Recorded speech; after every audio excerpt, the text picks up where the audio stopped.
unfortunately, we do not have everybody here for a game, so I thought today, instead, I will go over a brief recap and a little bit of a history of what's going on in our world. Now, since I have started with this very awesome group of cosplayers, I have since become a professional game master, and I'm also using this world in various areas with the players who are embarking in this journey. And so, I'll do a brief recap on what led to everything here and kind of go over what's happened with our party so far.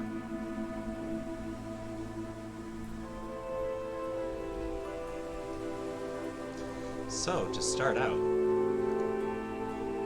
well, might as go back all the way to where it did start. And that was with a adventuring party in the northern part of the world that was known as the Nentir Vale at this time in the world of Faerun.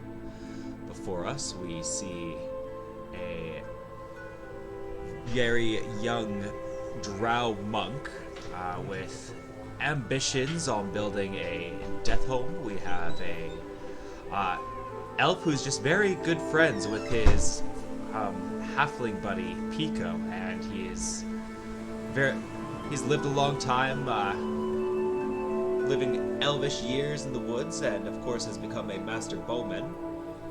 We have a genius in the realm of the ancient arcane secrets, who ends up being very important here. And of course with them, Molag Bal, a titan, just a massive giant of a Goliath, who became very quickly recognized for his just raw strength and endurance. He actually once fell into a pit of lava and swam in it and crawled his way out, which eventually led to the phenomenon of him becoming a fire titan, but we'll get to that maybe. This little guy who appeared here is the best representation I can make of Wilden, who was also traveling along with him at the time. Now, he was very fond of Molag Bal because one time when he helped him clean up this hallway and kind of considered him the reason that he helped him escape to his freedom. But the rest of the party, well, Nabari was alright with. He got along with them all pretty well at first, but there was definitely a shift in perspective when, well, this Wilden named Starlight only saw things at the wrong times and never had the full story of what was going on, and that will also be an important factor. So we start out with Pico. He was the leader of this party, and as you can see, he has a crown on his head, and this is the story of Lord Pico. Oh, sorry, this is the son of Lord Paco. Pico is his son, who we will also later refer to. This is the story of Lord Paco, and how he came into rulership, and how this very little change of events turned into the greatest catastrophe this world will ever know. You see, Paco made a deal with the Zentarum family while he was out. He was on an adventure, and he grew quite capable in his strength and his capabilities just from adventuring, but then when he met this group, he encountered them with the proposal to help in a ancient war that had been going on for thousands of years. Meanwhile, there were also other organizations in the kingdom causing their own troubles. The Iron Circle, and in the forest were the Red Tiger tribe, or sometimes known as Tiger Claw Barbarians. So all of this chaos going on a regular day. Meanwhile, there's deities out and about with their own plans going on. Iron Circle is a group of mercenaries, mostly from the southern part of the world, who are constantly trying to basically take over places by asserting their dominance and showing these kingdoms that they need their protection, but have free reign over all the resources. And so these are mercenaries that have known to be troublesome, but also essential. Where the Zentarum, of course, are only in for their own interests, and of course they saw Paco, who clearly had a lot of potential, especially with his very massive bodyguard Molag Bal behind him. And of course the regular barbarians out in the woods. And this ancient war that was going on was between a group of tree ants, basically, or two different regions of forest. One region, which was filled with blighted trees, or at least coniferous ones that may have still had their pines on them. And then the very lush and green deciduous forest. And like I said, that these two regions, these two nations had been at war for thousands of years. And here comes along Paco and his band of adventurers, and they make a deal with this Zentarum. And because of this deal, they were able to turn the tide, and eventually it was this group that emerged victorious. It was the northern, I think it was the Winterbull Forest had taken over, and after thousands of years, this war had ended. So now Paco had become a very well-known person in the Kingdom of Harkenwald.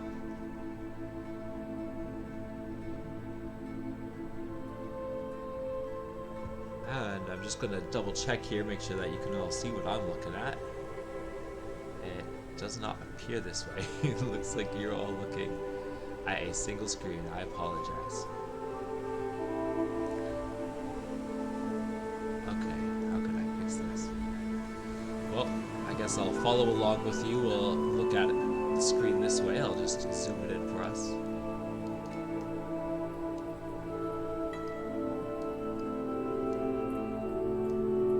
This isn't a saved show. I was just working on it moments ago.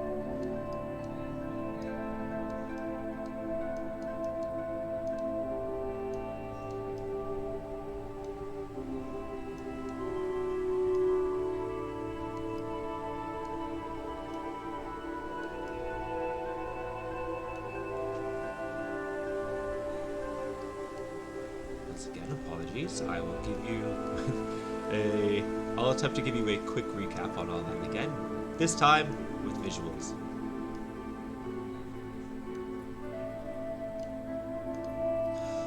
Okay, so we have our group of adventurers here, a young drow monk, a skilled archer who is great friends with Lord Paco, a wizard of supernatural arcane capabilities, and their bodyguard and best friend of Paco, Molag Bal, and a Wilden out behind him. Now, the three people in here are particularly important. Lord Paco, the sorcerer whose name, or this wizard whose name I don't recall, but and our Wilden Starlight. Story is about Lord Paco and how he became king. You see, he made a deal with the Zentarum family, and while these other chaoses were going on that I mentioned earlier, the Iron Circle, Zentarum, and the Red Tiger or Tiger Claw barbarians causing their regular disasters. And meanwhile, we had a war going on between Winterbull and Harkenwald Forest for thousands of years, but along comes Paco and his gang, and they turn the tides by making a deal with the Zentarum. So they were on the Zentarum's good side at that point, as well as many people of Harkenwald, but then the Zentarum had come at Paco with another proposition, and along with it a threat. saying that he needed to assassinate the king of Harkenwald, or they would assassinate his family. You see, he has a wife and a child. His child, who will also be a very important figure in this story, which we will get to later on. And having no choice, he ends up decapitating the king and taking the crown for himself, which was all part of the plot of the Zentarum family. And now they have this halfling on the throne and are free to go about their business with this king who has never ruled before. And so what does he do? Something very creative, granted. He builds a arcane tower, and well, there was already a tower there, but he turns this wizard tower that had been built there into this beautiful, mysterious tower of portals. And they were portals thanks to our very arcane intelligent friend. These portals were able to warp people not only around the world, but into different realms as well. And they were all structured in very particular areas in this one massive room, so that at any given moment they could walk through this portal and go where they need to for different adventuring missions. It would be the ultimate door to adventure. However, our Wilden had a different perspective. You see, Paco had started leaving a trail of corpses behind him, and this Wilden was not right in the head. He was very pro-life, and he figured, okay, if we're going to kill anybody, let's preserve their bodies, make sure that we can revive them, we can resurrect them, it'll all be good. And it seemed that every kill Paco made was left in a way that they could not be restored. They could not be brought back to life. And so this targeted this Wilden's sense of just resurrection and reformation. And so he thought that this person had become a tyrant and a evil person who would bring about disaster. And with his crazy mind, he eventually turned to the Zentarum and made his own deal with them. With this, the Zentarum would grow in power, would grow in... Because Starlight is part of this adventuring tribe, he would gain a lot of the treasures and benefits going along with Paco and his group. And therefore the Zentarum would benefit, but that meant that Starlight, his portion of the deal was that they would help him assassinate Paco, but only in a way that he could be resurrected and learn his lesson. Well, that didn't go over so well, and eventually, after many, many failed attempts and finally being discovered that he was betraying his party all along, which was quite a shock to most of them. Rivera was the only one who was slightly suspicious, but everybody else was very shocked by this betrayal. So, Starlight connected to other very powerful forces and got together first of all, he got together a riot to turn against the tyrant Paco. And basically demanding that he hasn't been doing a good job as a king. We want food, you're a tyrant, you're an evil person. And he's standing there before all those people just shocked. I thought I was a benevolent king. I'm happy to give you what you need. Let's just sit down and work this over. And before he had a chance to subdue the chaos going on, this Tower of Portals had imploded due to a plan that Starlight had all along.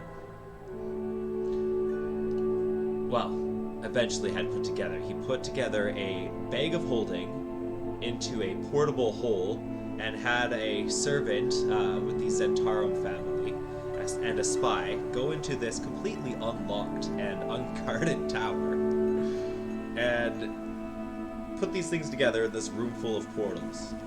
And it expanded into this rift.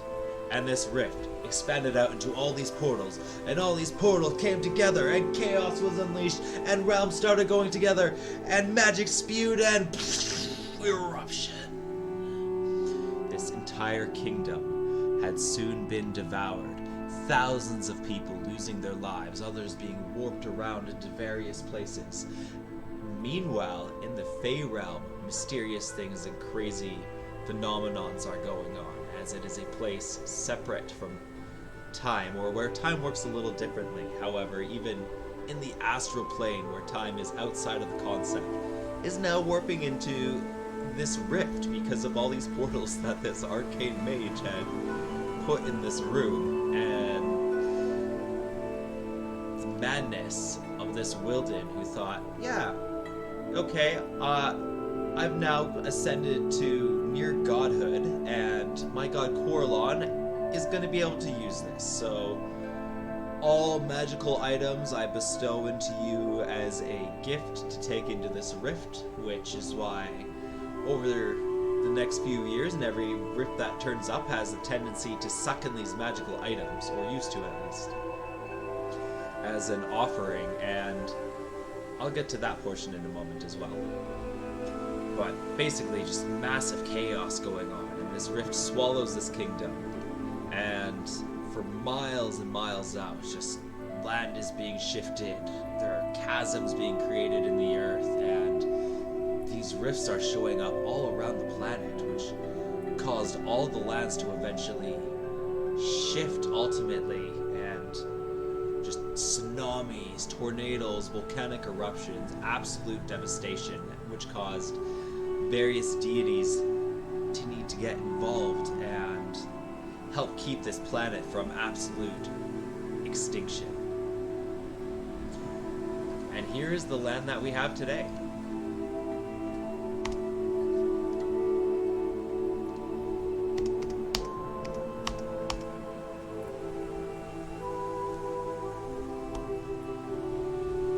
There is a rotating version of this.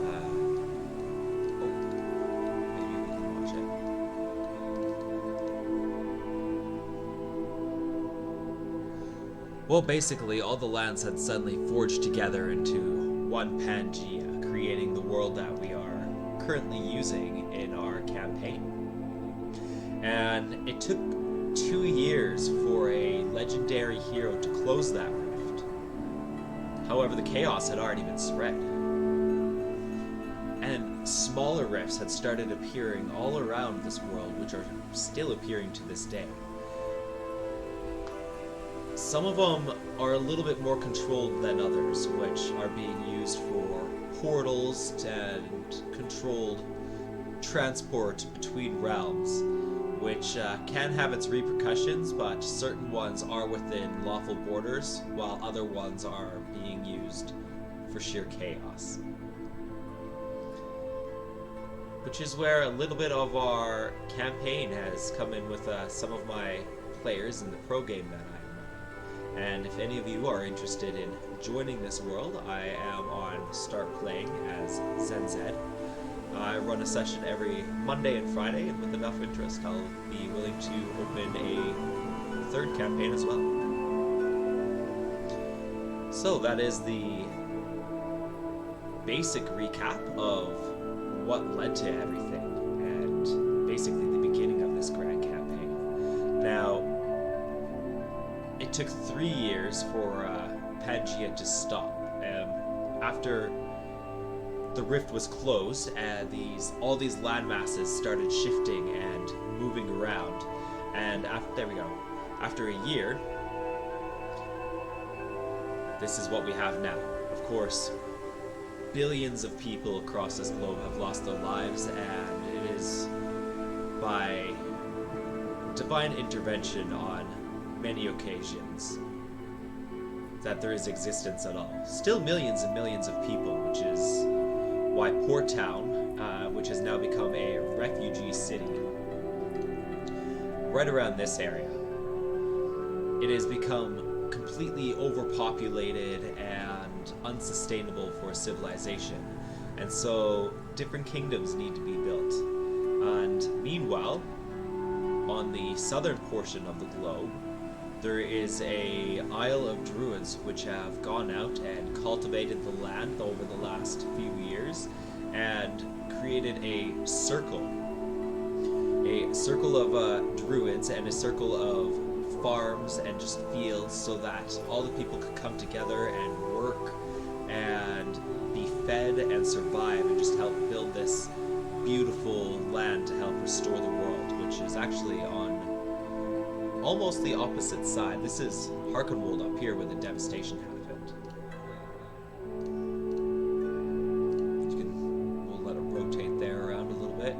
You see massive ocean in between on this planet now. Right there, Harkenwold up there in the now mostly tundra area where the devastation happened. It caused major fissures to break out and eruptions, and our party takes place down near the land circle, right around this area. And I'll bring you all now over to our main map. Add you one of these sources.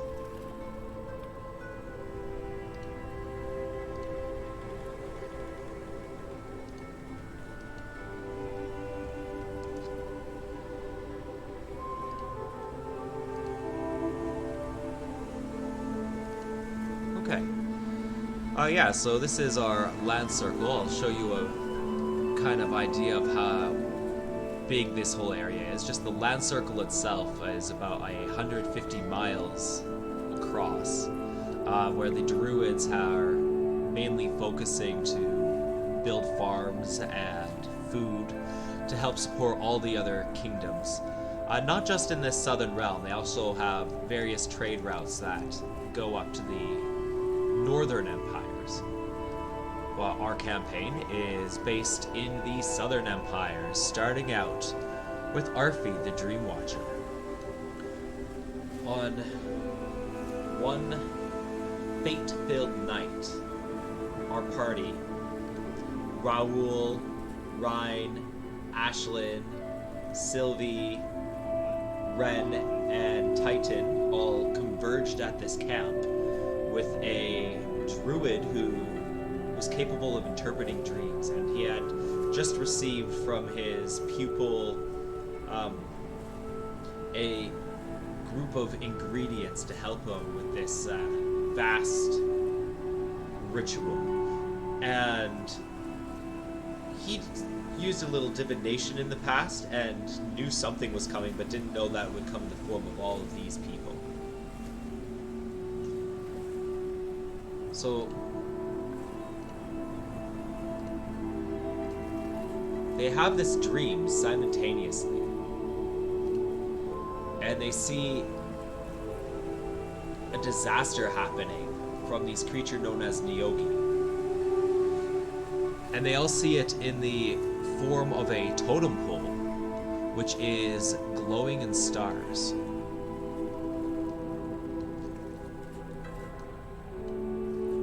On the bottom, we have a bear representing Roel, with his strength and leadership and bond towards friendship to help support and keep everybody together. We have the perspective of a fox who is observant and uses their cunning, and represents Sylvie. We have a lion head, which represents loyalty and fortitude, and perseverance, which represents Rhine. And then on top we have the boar of leadership, headstrong and determined and really looking after their own. In this totem pole, each head is looking around at various memories of friends that they had lost to these creatures known as the Nyogi. And suddenly, these memories of the past from each of the perspectives of these totems' heads forms and looks forward, all converging together, and they see what is yet to come. This tribe, known as the Windseekers, which is Raoul's tribe, being attacked by the very same creatures that had unfortunately slain the friends of each one of these individuals. Now, one person you're going to notice is not on this totem pole. She is represented by the starlight and the mystery, and we will get to that portion in just a moment. But her persona is represented in these stars. And so they see the devastation of what is yet to come, of this tribe being slaughtered by these Neogi creatures. And right as the dream is about to end, this totem pole of stars turns into this trail of stars, and it leads through the trail of woods, which is near them. But it goes into a deeper, colder portion of the forest, which Ashlyn is absolutely terrified about. She does not want to go in that direction. It is, in fact, the direction she came from. And her story was a little bit more of a horrific one, where she awoke in a Neogi cave. And she didn't really know what was going on, and it kind of took time for her mind to come to as she was transferred from a mysterious realm into this one, receiving consciousness and barely surviving off of what wildlife was found out in the nature. She had these instincts about her that came from dreams that she had seen in a life of 1,000 years or no time at all. Now living in a very coherent land. And this trail is leading exactly to the place where her greatest horror was realized.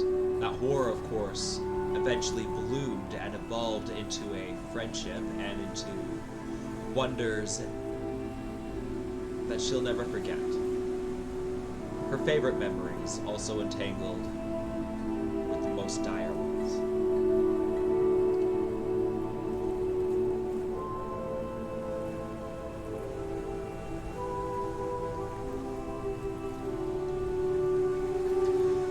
Eventually, this tribe was led out of the woods because of the dream that Arfi had bestowed upon them. They were able to run to the rescue of this tribe and prevent their imminent doom. Now, unfortunately, some lives were still taken in this disaster, including the Dream Watcher Arfi, who left everybody with a little bit of a heartwarming message, but looked to Sylvie and couldn't bring himself to say any words, for the bond that he had with her was on a much deeper level.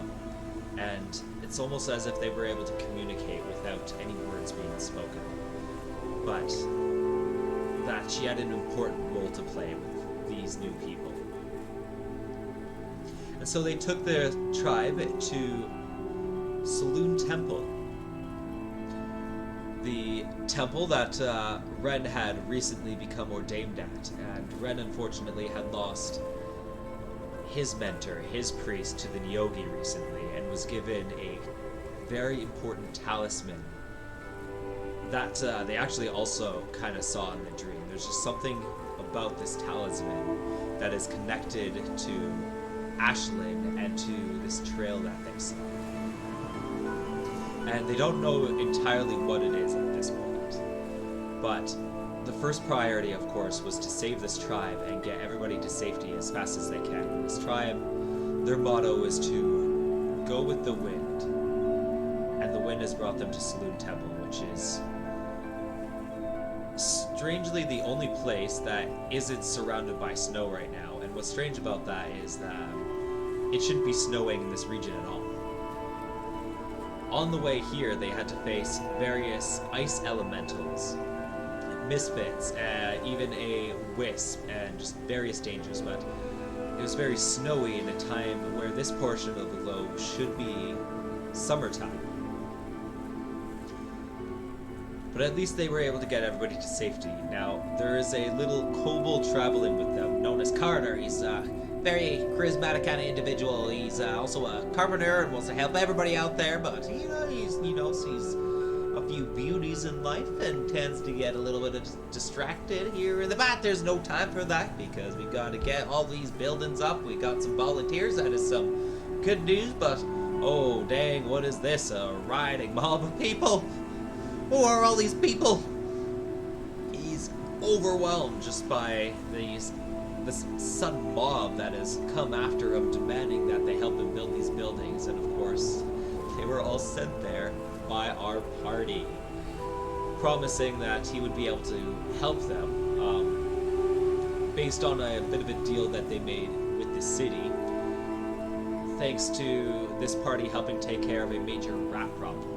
Unfortunately, the rat episode, the final boss that they fought, got lost, and we don't have that footage, but there was a elephant-sized rat underneath the city, which the party had journeyed underneath to fight and basically eliminate, because this tavern was just so devastated by these rats that kept showing up, and the party kind of needed some money, because if they were going to go out adventuring, well, best thing to do is put together some money and prepare yourself for, well, if you're going up against a bunch of yogis, whatever you can feasibly put together, and this was the closest thing to getting enough money to start this school. And they did. They took care of this elephant-sized rat and its swarm, and there are these plant-like creatures. Jacinta was one of them, if I recall, who want to use these bodies for fertilizer and help with the growth of their tavern. So it's kind of starting to build a little bit of a reputation with this party because of the help they've done here, but Ashlyn's bacon-flavored snow cones have kind of been a hit-and-miss situation, as well as just her raw charisma and strange accent. So they've definitely grown a lot of attention, at least around the temple. Now, they recently had to leave and decided that they would go their own separate ways. They'd known each other for about a week at this point, and decided the fastest way to get money is to all go out and take the best jobs. So we had one group go out to fetch a very gorgeous and strong horse, which ended up breaking Ren's arm, and Ashlyn has another horse with her as well. We have Raoul, who is taking care of a merchant issue. There was apparently a merchant whose caravan had broken back in the woods, and basically there was a promise of good payment and reputation and just honorable discernment towards him to help out with this. Now this of course was directly after he had taken out various tree-like ghosts that started forming out of a well in Outland Keep. That's right, tree ghosts in a well. He met with some other adventurers who happened to be there, and they helped take care of this ghost problem. And basically we're told about this merchant problem there, and so that's what he's out doing right now. And here at the Land Circle, it has been under attack by a goblin kingdom.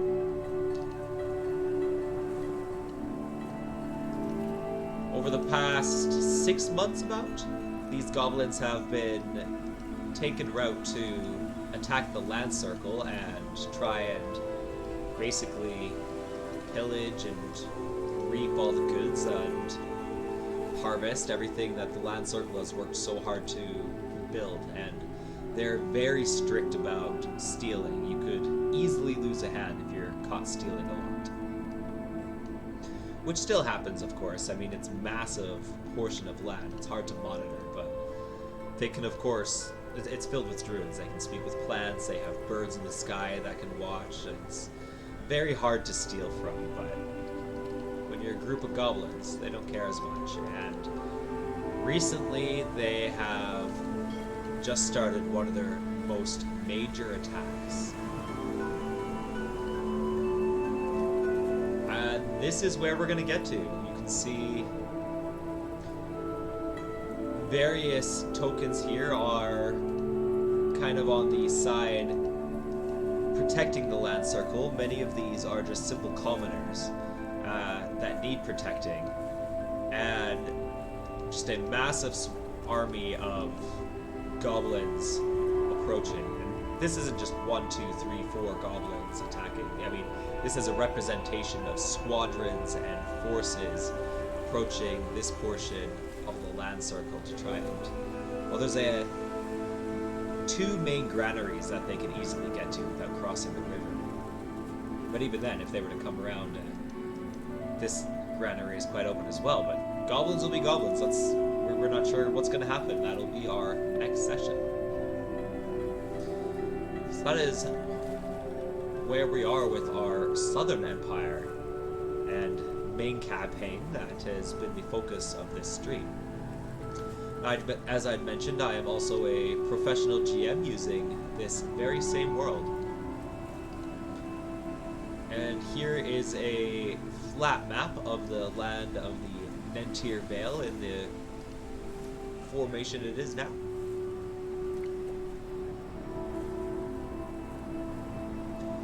Most of us we started this campaign in the Northern Empires, so the portion that you all watched and that we just talked about all took place in the Southern Empires here, and the border kind of cuts off at this portion. This entire continent is now one continent known as Rundar Indivar, a dwarven interpretation, because the emperor of the Northern and Southern Empires is a dwarf from Port Town. Rundar Indivar, about that border, and this is the Northern Empires, of course, of the northern portion. And the professional campaigns, we have had 2 squads originating from Port Town. Their goal to help with the expansion. Now, we are now in year 6. This is year 6 since the Great Rift, since this big disaster, this rift that engulfed Harkenwold Kingdom, devastated the Nentir Vale, and altered the course and changed the world entirely. Port Town was the refugee city I had mentioned.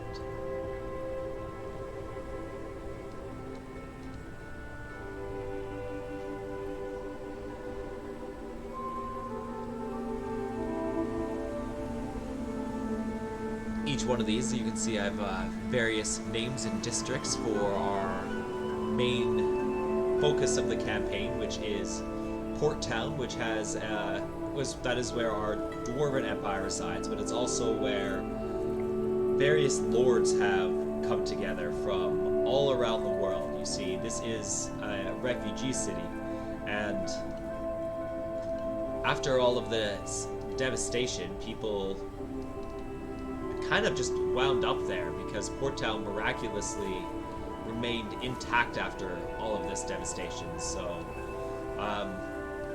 a lot of them, being of elven origin, just made their way up through this disaster, having forces and military kind of on the outskirts of this traveling group, fighting off monstrosities and abjurations and scouting ahead, making sure that all the weak or important people managed to make their way to this refugee city. And basically anybody else a lot of people were still in the Nentir Vale. The rift didn't devour everybody, and so the main route, they actually went into the mountains underground and eventually found their way out of a tunnel that had been portion of it, the very first portion, it was a very strong dwarven mine and bank known as Hammerfast.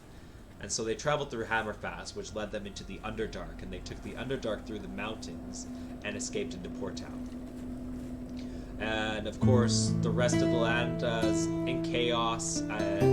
Other ruins and kingdoms have broken down, and any survivors have made their way to Port Town. Many other kingdoms kind of were on the outskirts of the mountains here, or were ripped apart even. This is where it all originated. This whole portion here used to be attached to this, and it drifted in only a single year, collided over here. Major devastation. Many kingdoms were crumbled, and so Port Town used to literally just be this very tiny town on this. It was a large island kind of in the middle of everything, but now has been jammed together, and Port Town, miraculously surviving, started from a very small port town to this bustling, overpopulated, gross, disgusting, disease-ridden city with millions of people in it. I think it's like close to 20 million people for what originated to be a small town, and it's just way too much for everything that has suddenly come out over these years. Which is why a decree had been put together by the Emperor that everybody who was able would put their finances and wealth together, whatever they were willing to donate, to a cause to send various leaders who already had various deposits of wealth that would later be excavated, such as the bank in Hammerfast. So the gold is in there, but they have various parties that basically need to go and secure it. So that is a portion of a campaign that is all happening up here, which is to be determined, but the main focus of our pro area is that these 7 lords have been selected to go out into the land and find and establish various kingdoms to help with this overpopulation crisis in Port Town. During the 5th year since the rift, I believe 5 out of 7 places had been established, originating from Port Town. Now, north, there is one other kingdom that has been established, and you can see there's a large portion up here known as Lane's Kingdom. They have been using this devastation to their advantage and expanding by conquering these kingdoms, and these other ones are basically lined up and on the way. This place, the Zakir Kingdom, on the other side of the mountains has just very recently been established. Indigo Kingdom is equally as large to Lane's Kingdom. The thing is, they may have large borders, but they're not nearly as populated as Port Town. A lot of this is within the mountains, within the Underdark. It's been taken over by war. There's not a lot of farming or housing that is available there, so it's basically been just various kingdoms throughout the mountains being taken out, while this other thriving kingdom kind of just managed to build itself on the outskirts, and it got hit pretty hard by all the devastation and has lost a significant amount of its population, is still experiencing regular aftermath from earthquakes and fissures and bad weather, just several disasters. So Indigo is not for the faint of heart, just because of the natural disasters. However, the law and the structure of the kingdom is just very pleasing to the people, as is the environment. It's very appealing. Where Lane's kingdom is very military dominant out in the mountains, Indigo is very much in danger, but thriving on food and supplement. And Zakir Kingdom, was kind of a deal made during all of this disaster. There was a war that happened just between various deities who were sending their angels out and gathering whatever forces they could to help with this massive rift and all these beasts that were being expelled from the rift. And eventually one hero known as Poncho, who is a prince, he managed to find a way to close it and has never been seen since. Our heroes from earlier were also in a very interesting endeavor while all that was going on.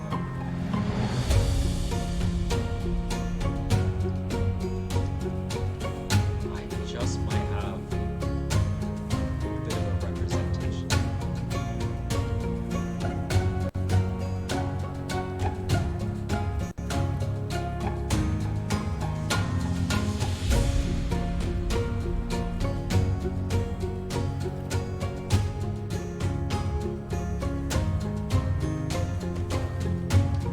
Yes, I played many games on Roll20 and definitely invested a lot into it.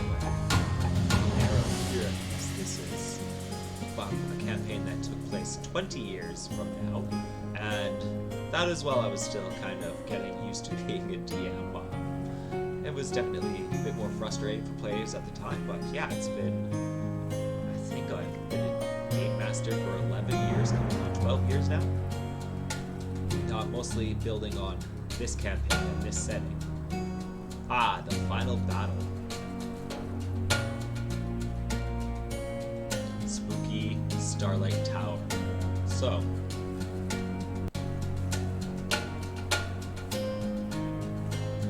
to go back to our recap.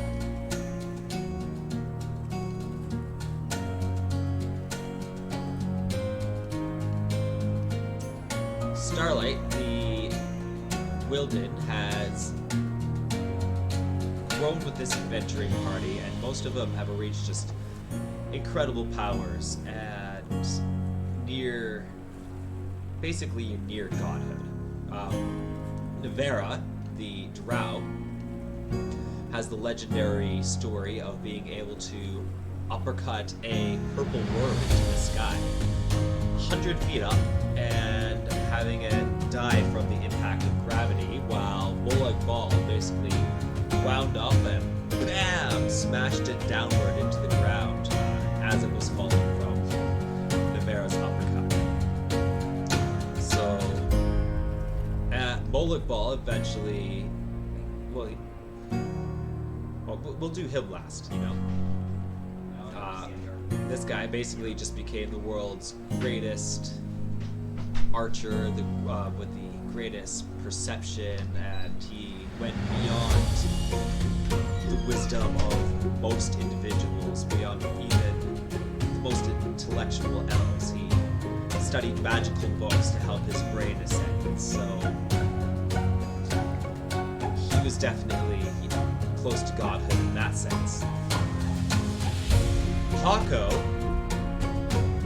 was a rogue who just became incredibly lucky. He fed on the forces of his halfling luck and his agility and natural reflexes that were developed over time, and after phenomenon and surviving various disasters filled with magical consequences left and right, he became an individual close to godhood. Now, Navera and Calstal and Paco, they all just rose to this through various magical encounters and raw talent.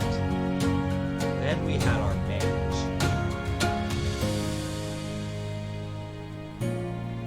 They weren't so much godlike themselves, except that their knowledge towards portals became so vast that they used this to create something where all arcana knowledge was accessible to them through these portals, and he used them to help expand in that knowledge. And when the rift happened, he managed to keep him and some of the people who went through the rift alive, and this helped him grow and absorb his own magical powers, which he eventually grew to be this near demigod. Godhood was a little bit closer for him. Then there's Starlight. Starlight, the psychotic Wilded who thinks that it's okay to kill people as long as you bring them back to life. Used this rift, orchestrated it, and considered it a sacrifice to the god Corlon, who is a god of magic, and used it so that it would absorb all magical items. And then, with that, his own power, he would grow in his druidic knowledge and ascend to an actual demigod. And just because he orchestrated this rift and everything else that he was doing, he was hanging out in the Shadowfell, he went with the Centaur Assassins, and also grew to these exceptional powers, but with druidic knowledge and absolute devotion to Corlon, which he basically denounced when he caused this rift, but did it in such a way that it was also simultaneously a sacrifice to her, and keeping his bond towards her, but losing any connection with her. And so Bane had come in and basically helped him ascend to godhood with this deal because of the disaster. And with everything together, he grew to this demigod with various forms, and he could transform into a spectral, ghost-like tree, and eventually fought the entire party. And that was kind of all left on a cliffhanger. But I do know that Tower, or Starlight, he had Bane build him this massive tower, which the party did go through. Each one of these rooms were trapped. There were many, many just death floors, and it nearly killed all of them. They managed to find a way, and Molag Bal was left behind originally and fought this gargoyle with 2 heads and 6 arms. And Gargoyle had killed him, but Molag Bal had this item in him that brought him back to life. It was a one-time use, instant resurrection.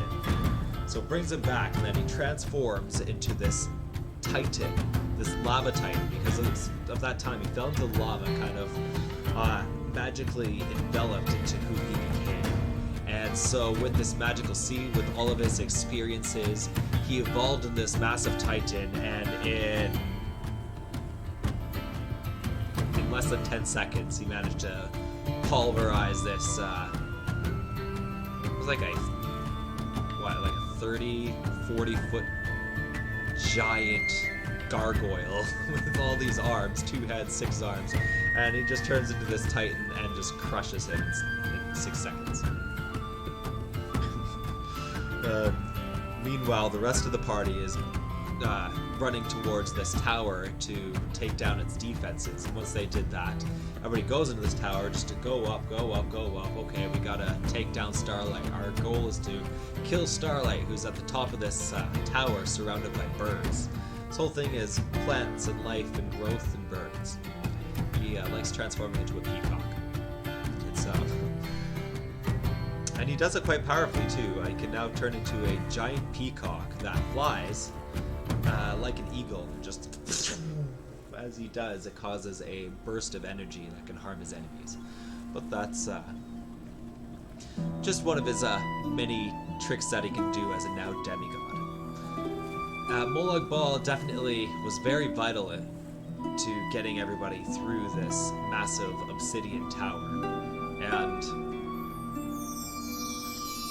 eventually they got to the top and had this epic battle. Starlight with his various forms, grew to a size that could match Molag Bal in his Titan form. And he also had several allies and companions with him. An Archmage. He had a Chimera guarding a temple. He had various priests in there just spewing life into Starlight, who this demigod was in his temple, and because he's in this temple of Bane, he was constantly being rejuvenated and healed as long as he was within the borders of the Obsidian Temple. He had natural healing within him, where he would regenerate, just constantly regenerating. While all of these clerics were in this temple, making sure to heal Starlight, this demigod. And so Navarro goes around and punches people into the wall, and with each punch, all these priests are basically being splattered into the wall to their demise. Starlight sees this and yeets Navarro out of the temple, and she uses this her divine power and her monk-like ability to kind of launch herself forward through the air. Hits the sorcerer or the wizard who was there, which ends up getting flung way out in her position, and he didn't have time to react to that and fell thousands of feet down this obsidian tower. And of course used his magic to survive, but now he's got to climb all the way back up. And meanwhile, Kalstal's back there fighting Starlight, and Pico gets right up in there, and they accidentally drop these. There was one trap that was set up earlier that was all these mines, basically, of necrotic energy, and they managed to take these and put them into a vial and confuse them for healing potions. They got knocked over, and the healing potions and the vials all got mixed up, and then they all got broken and created this massive cloud of necrotic energy. So Starlight decided to transform into a swarm of bugs, and is kind of like navigating his way through this, so it would be a little less effective. These were special kinds of bugs that were resistant to all kinds of damage. And he's buzzing through there, and unfortunately that's where we left it off. But I know, statistically speaking, Pico likely was slain. He was the main target of Starlight, and he had 3 forms. This, his main form, he had various aspects and could transform between summer and winter, and so he originates, his main form is kind of in this white, I don't know if there's elms, kind of like popular, but with these white leaves. And that's why I always like to transform into white peacock. And then he turned into this massive version that was able to keep up with Molag Bal in his Titan form. And then he turned into his Magma Titan form, which turned Starlight, after being defeated a little bit more, into this celestial form. And now this ghost-like version, this massive ghost tree is fighting them all. With the Archmage, with all the birds, and Pico being the one sole target. I mean, he is super elusive, but it was balanced out. As you can see, there's a great big hammer there that was known as the Mordenkampf. A legendary hammer forged by Bane himself, and so this would allow him to more likely surpass the luck and evasiveness of Paco and be able to hit him. Plus the help of the Archmage and everything, so at the very least, Paco was probably slain.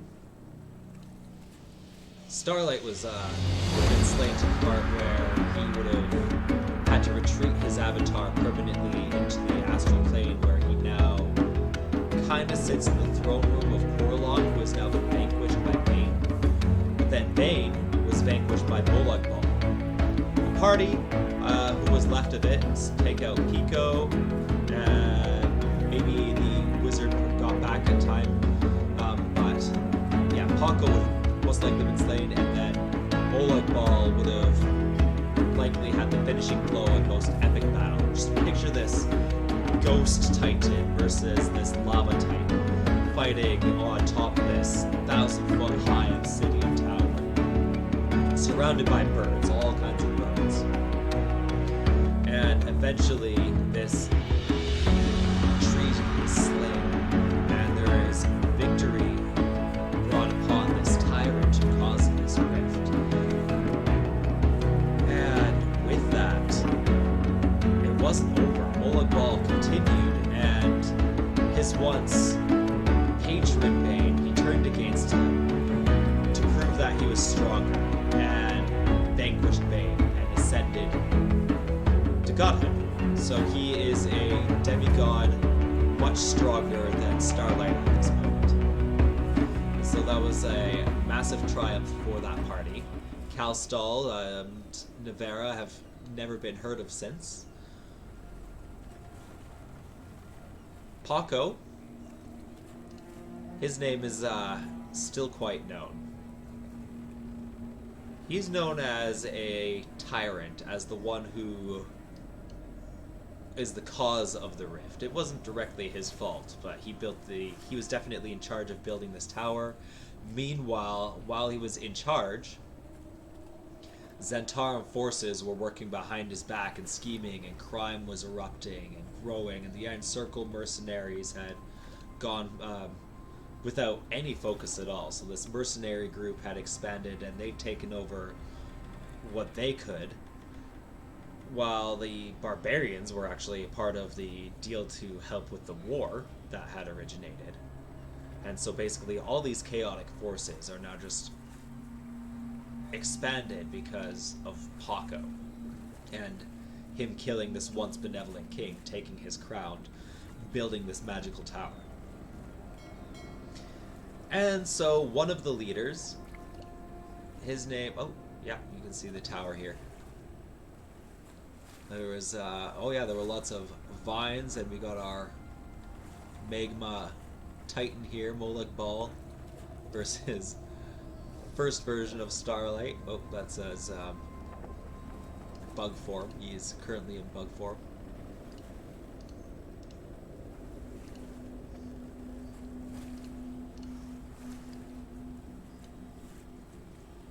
Pink, sometimes does a bit of a cherry blossom look. Laura. Okay, the mage is Laura, apparently. I got that art wrong. Well, there is your mage who ascended to being a demigod with her knowledge of rifts and going through the rift and surviving it. King Paco. He's pretty much just rogue through and through. He's not a bad guy, you know, he has good ideals and he means well. He just, led the world into chaos is all. So yeah, he definitely has a bad name for himself.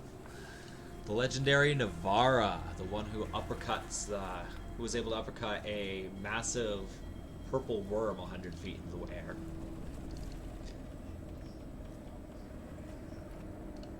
Kalstal, our archer.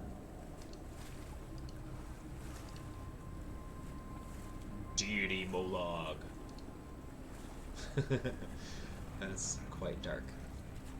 Yeah, he followed Bane on this time, but really he was just a chaotic neutral force and just cared about being the strongest. So there he is in Titan form. Team Starlight. What do we have here? We have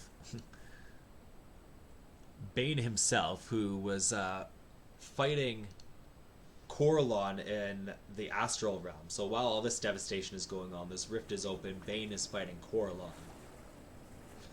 And he actually managed to, even with all these magical attributes and gifts that Corellon had taken from this rift, Bane still managed to emerge victorious, but because of that battle, he was weakened. I mean, I guess so was Molag Bal after the battle with Starlight. And so here are these two deities now going off. Greater deity Bane, who is just at his last life, at his last limb. He put a lot of energy even into building this obsidian tower for Starlight, who has now failed against Molag Bal and the party. We have yeah, our various mages and various squads who are kind of hiding out in a lower temple have now started to make their way up. Cleric leaders, Starlight Titan. Let's see what this looks like.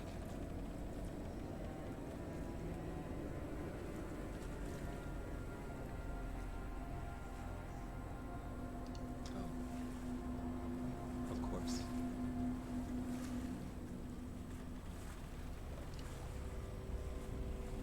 Probably want to see this. Go over that quickly again. So yeah, you can see our obsidian tower surrounded by birds, and this is 1,000 feet up where this battle takes place. You see the mages and squads are making the way to support Starlight, the deity Wilden. Created difficult terrain at the top of this tower. There's actually a temple here, so it's like this whole top portion is has a roof on it, and they're kind of like, but it's open walls, and they're fighting on this platform, this temple to Bane.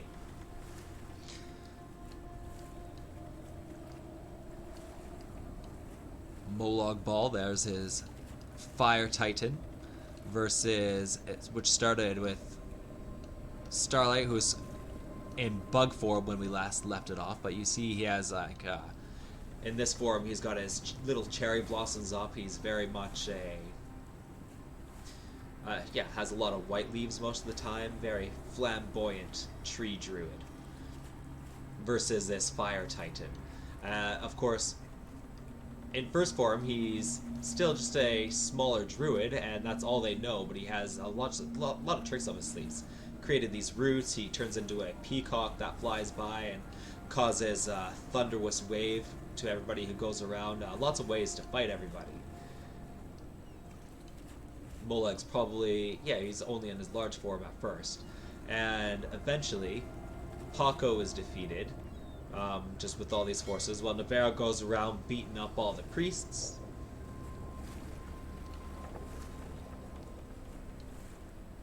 And, yeah, just punches one in the wall, they splatter back. And eventually, Starlight's first form is defeated, and he has to evolve. So this was our Starlight Titan that I wanted to take a look at. Okay, so basically he just evolves into, it's kind of like biting a tree end. He just evolves into this larger form, able to keep up with Molag. Meanwhile, of course, Calstal is there, still pegging him with arrows. Starlight is their main focus, while Starlight's main focus is on Paco, who is currently in this massive cloud of just fumes and necrotic energy.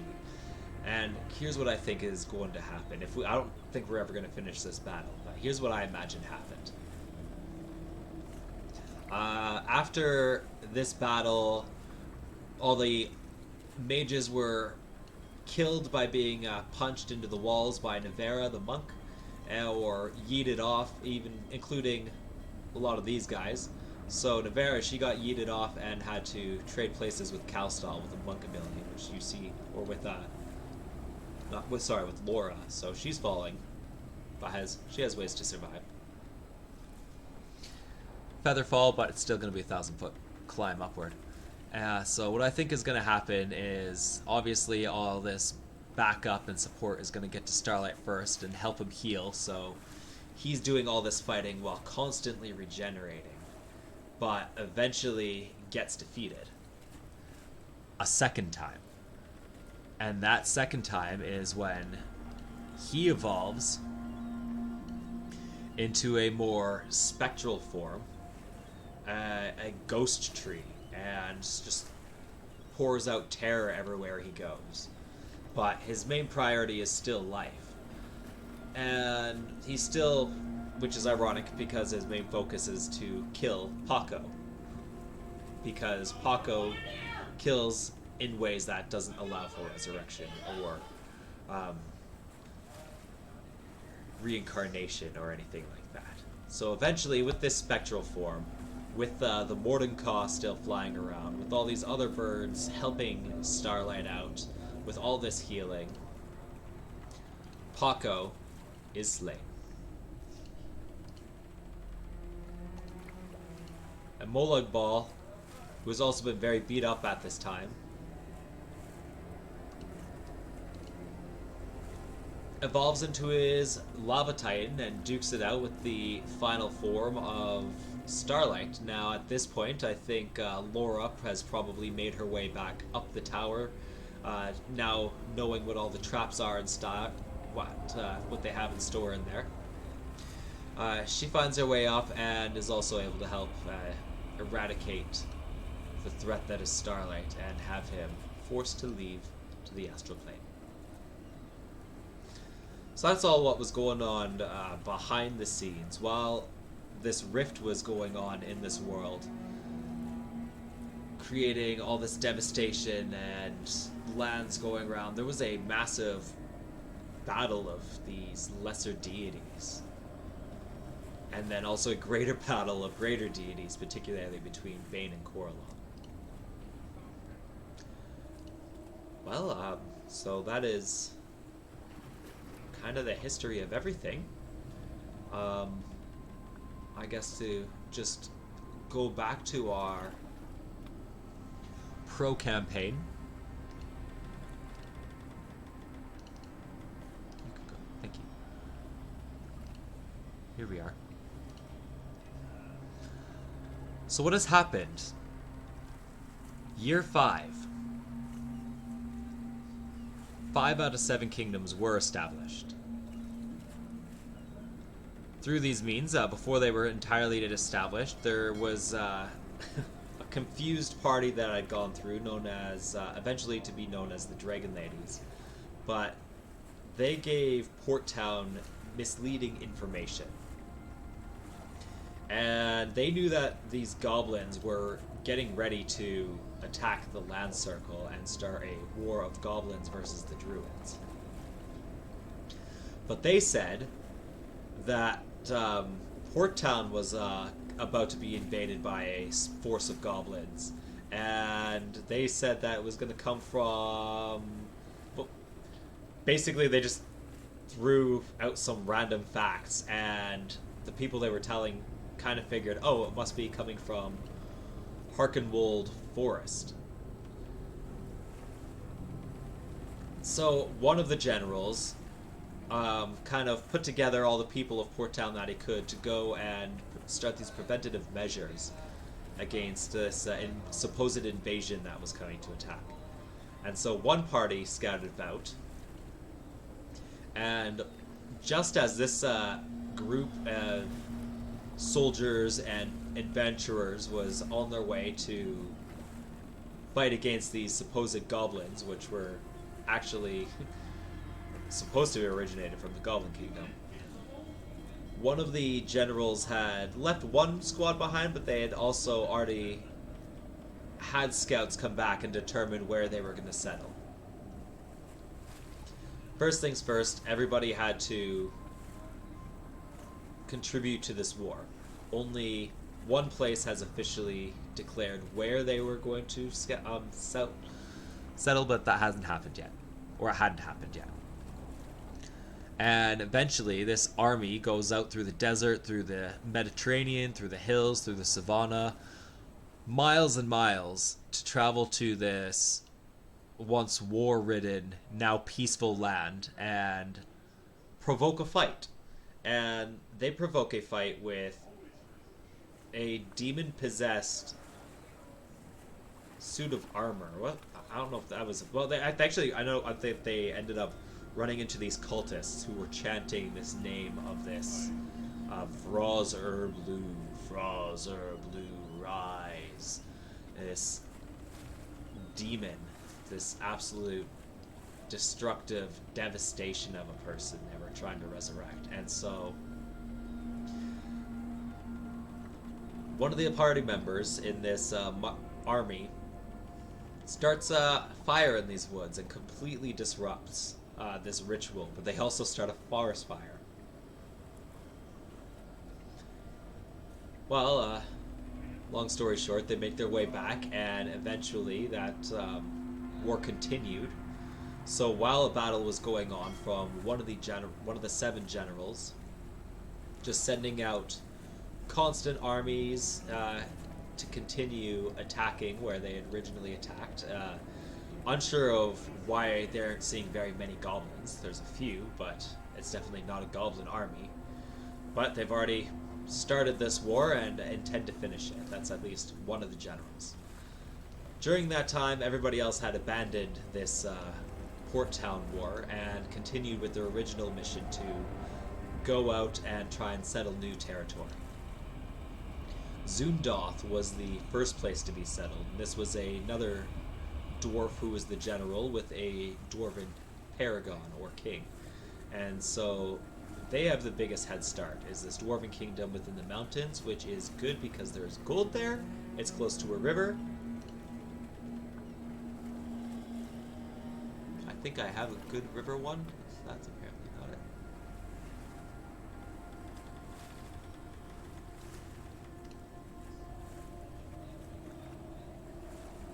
Yeah, here we go.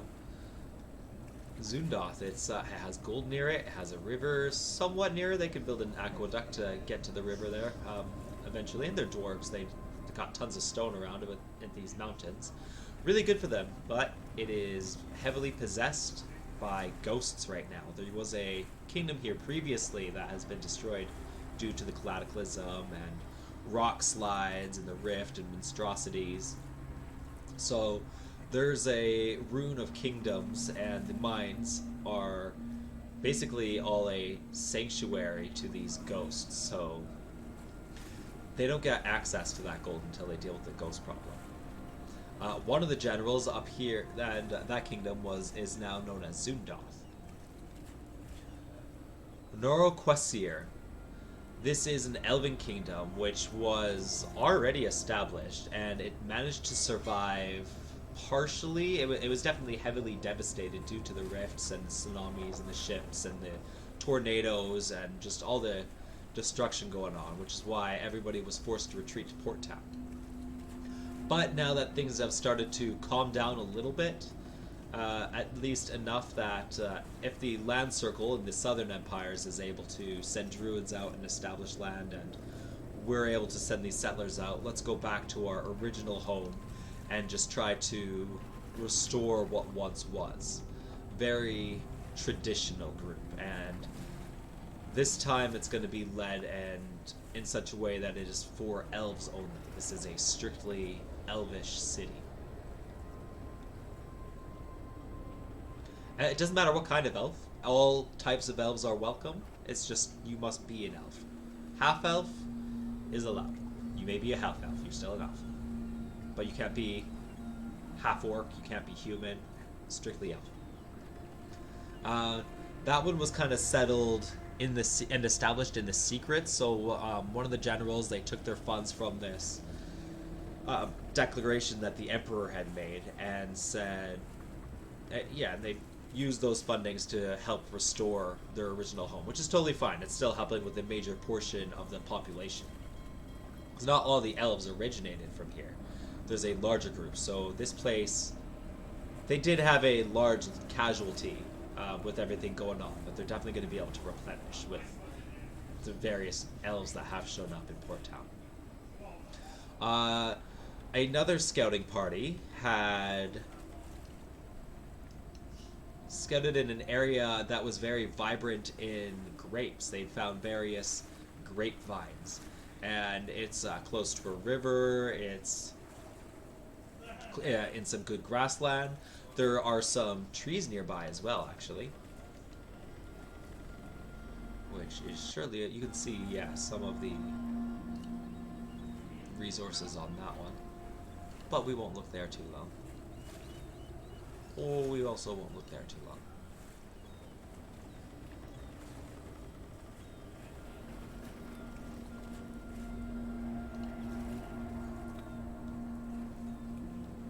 Joys of DMing. There's so many maps to go through.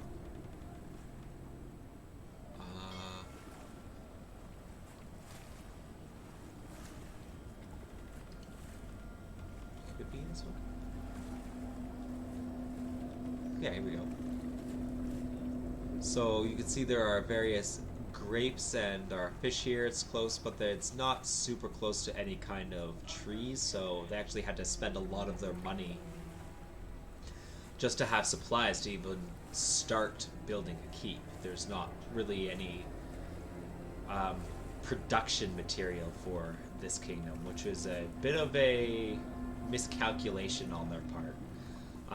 But they will have their hope is that their luxury resources and knowledge of arcane matters and just the absolute need for a kingdom will be enough to get people there anyways and create a flow of income and just try and be a kingdom of trade where they get their resources for building and production brought into them. That is Stigniki.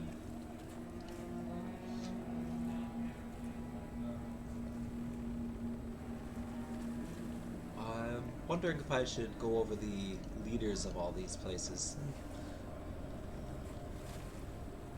It's fine. Alright, so this other one was established by a separate scouting group that had been... They have this dream to build a tavern, and you'll actually see in Port Town there's a place here called the Dirt Pit. And one of the managers of the Dirt Pit and some of her friends had a dream to gather enough gold and resources to build their own tavern somewhere, hopefully in one of these new kingdoms. And so they go out on this scouting mission to find the perfect land and get paid and help with this dream. And they find a place with honey. And they tell their leader about this, and so this new kingdom was built, Afalma, slightly before Stigniki. So Stigniki went out and they got stopped and they got trampled, probably by dinosaurs and bandits. They lost actually quite a bit of their army on their travels, but this traveling party did just fine, and they've started their construction a little bit before Stigniki. You can see kind of two lines here. This smaller line, or this inside line, is part of the border. So the border only goes out to that area. This is just showing that it's on hills, and the hills kind of expand all the way out here. This is where the honey is that was found, and that's where they want to build their tavern close to that, or maybe on it, but they want to have this as like a reserve or a preserve, I believe. There's a few different ideas. But yeah, the structure is still what's important there. So that is 1, 2, 3, 4, and of course our fifth one. You can see where the forest fire happened with the original provoking, and then the army went up, and eventually it led to the capture of an area up in these woods, which is now claimed by that general and that king. So there you have it. Now we have Year 5 explained. Those 5 settlements all built in various months and have separate progression in that area, which is what brought us to Year 6, and now what you've watched in our streams, if you've seen any of them with our cosplayers, our Risk 6 group. That is all starting from January. Risk 6 events happening in the Southern Empires. If there is anybody who is interested in continuing and seeing the progression of this world, right now I have 2 parties. We have 1 land that has just very recently been established. Its official name is Kalnan, but due to circumstances with this party and good role-playing, everybody just now knows it as Pico Land.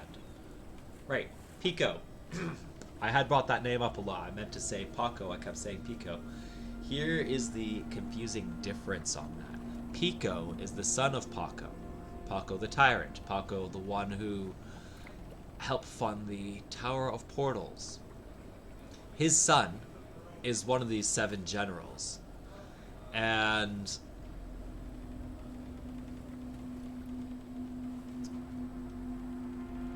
I'll try and search his token this way.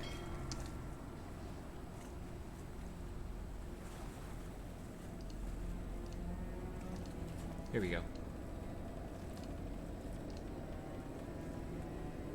So you have this grotesquely large halfling who is the son of this tyrant, and his mantra is "for the people." And now, of course, he swears, I'm nothing like my father. I swear to do better than he did.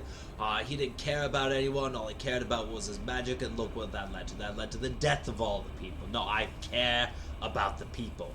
So, we're all in a crisis. I'll do everything in my power to make right the disaster that my father left behind. I'm, new to the noble rank, but that means I can only further relate to those in need. Come to my kingdom. Very recently, this kingdom has finally been established. There was a epic battle at a bridge that has been renamed Fight for Freedom. There's a bit of a monument that goes along with that. So that was the establishment of our 6th kingdom, and only one general has yet to send their scout party out to bring back a report adequate enough for this land to be established. And right now, our party has, our final party has gone out across the river. They've made their way through the Mediterranean. They've come across a few temples kind of hidden amongst this forest, and have discovered a few going-ons in the realm of deities and kind of celestial politics or stuff like that. A big one being with there's a lot going on that they don't know about as well. But they did take out a temple that was being guarded by a giant ape. They basically cleared it out and made a deal with these snakes, that the snakes would be able to move into this new temple, and they would, a Yuan-Ti leader would show them to another place that they could declare home. So that's where they're at now. They're following this Yuan-Ti up this river, and are about to trek it by foot after they've known each other for about a little over a month now. That mission has been going on, and they're expected to return now within the next 2 months. They know that the temple they're looking for is somewhere in this area, but that is a long area to search and be unsure about. But they have certain guides and guidances, and of course other things are going on as well. I've got various markers on this map for various side quests that they might be interested in. But yeah, lots going on in this world. As I'd mentioned earlier, that I had started this campaign years ago. I started at year 20 with a lot of ideas that I kind of unfolded through various years of gameplay, just lots of D&D worlds I'd been through, and of course these rifts, they go to different worlds as well. So a lot of the player characters that I had been in various games are now NPCs in this world. And there's just been a lot to develop from. There's a lot of sources from the original 4th edition material. Just based off of these games, this world has transformed into New Nearath, which is what it's become. And I've been on Roll20 now, since 2021. Maybe a little longer. But yeah, about 3 years investing into Roll20 and building this world, now becoming a professional game master, which I've been doing for about 4 months now. So yeah, if there is any interest, absolutely look me up, hit me up, and we'll see what lies ahead in this world of New Nearath and how your actions can help develop what it is to become. Well, thank you all for watching. Thank you all for joining. I think that is all I have for tonight. It was definitely long needed to get this big recap kind of put out there. There's a lot of frequently asked questions that are put in here. I suppose one note I can bring up is a list of relevant deities, because that is one of the frequent questions.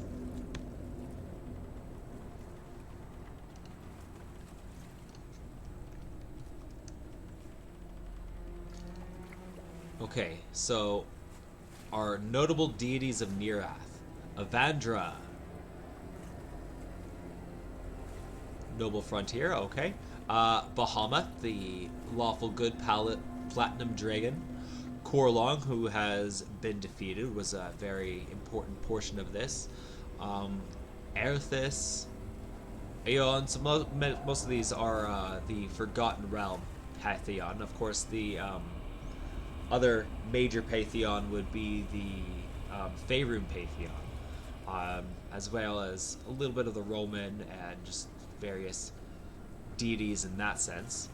Um, of course, I personally hold Christian beliefs, and that God is one God. The Father, the Son, the Spirit are of one spirit and three different people, and that God created all of the universe. So, just the idea of any of these lesser gods, that's of course all very fictional and works towards this structure. And especially in a professional game, I make sure to keep it close to this lore and be sensitive on any kind of sensitive topic like that.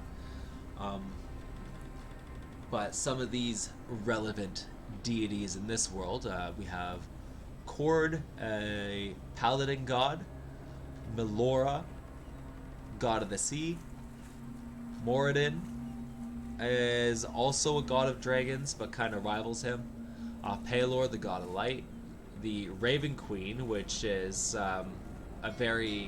which is starting to develop into very much a more focused on deity. Corlon's been defeated. Saloon has a temple in the Southern Empires. It seems like the first major temple that is going to be established in the Northern Empires will be to the Raven Queen, which is actually going to be happening in Pico Town. Of course, the other civilizations might be building a temple as well, but there's definitely going to be one in Pico Town for the Raven Queen. Sahanine, god of the moon, trickery, illusions. And then, of course, notable deities of Nirath. Yeah, I'll just whip them all up closely as I can, try and pronounce them. Azograth, Elonan, Eldath, Erethis, Ilmatir, Melora. Obadiah was the demon that was being chanted. Oberon. Saloon has a temple in the Southern Empires. Sahanine, Sylvanus has definitely got his work cut out for him right now. Torm and Tyr. Tyr was very active during the war that was going on in Nirath while the rift was still open. While the Great Rift was still open, it was Tyr kind of leading his angels into the battle on that planet. So he is a very major part of the survival of the people in this realm still, and basically of why the portal was able to get closed. Tyr was very heavily involved in that. Evil and chaotic deities. So Asmodeus and Grumish have been freed at this point. Bane was defeated after he fought Moloch Bal. Zahir Temple has recently grown in strength, but they are still trying to release them. Vecna was defeated by Vox Machina. Just kind of a little thing I decided to... I mean, since that is technically canon now,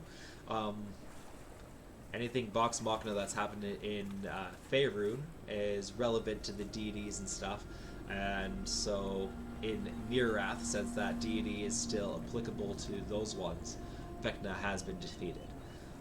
Still captured and in their prison, they are known as betrayer gods. This was there's a lot of lore that you could look up, but yeah, the betrayer gods include Asmodeus, Bane, Grumish, Loth, Tharizdun, Tiamat, Torog, Vecna, and Zahir, the ones that are still captured. Loth, Thrazdun, Tiamat, Torg, and Zahir. Starlight, of course, is now sitting in Corlon's throne, kind of against their will. And Lavater, Bal, Shar are all, of course, have been mentioned as well. So,